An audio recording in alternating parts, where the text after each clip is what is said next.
Usa ka lancha ang mitakilid human mibangga sa usa ka barko nga nakaangkla sa Zamboanga City atol sa pag-igo sa dagkong balod. Aniya ang dugang detalye. Mitakilid kining usa ka lancha nga motor launch Fatima Erami III human kini mabangga sa usa ka marine vessel Lady Mary Joy 1 nga nakaangkla sa baybayon sa Artelim Boulevard sa Zamboanga City. Sa pagkabangga, nakaangkon kini og dakong buslot sa kilid kung diin misulod ang tubig. Makita nato karon sa akong likuran ang usa ka lancha nga mitagilid o makita sab nato ang mga personahes sa Philippine Coast Guard Zamboanga lakip ang Philippine National Police Maritime Group sa pagsuta kung aduna bay dakong danyos sa mga kargamento niini nga bangkang mitagilid lakip sab kung aduna bay mga biktima nga nalumos o samdan niining insidente.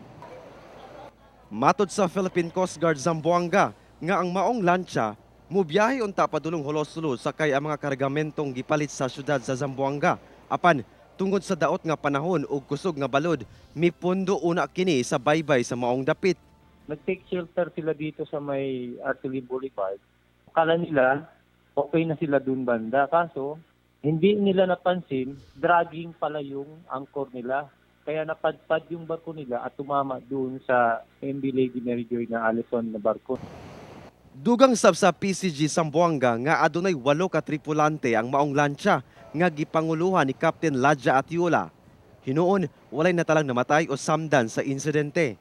Wala sab kunoy danyos nga naangkon ang barkong nabanggaan.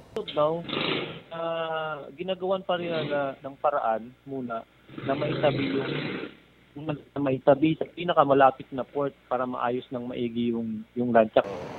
Kauban si Sim Romero sa kamera. Ako si Efren Mamak para sa One Mindanao.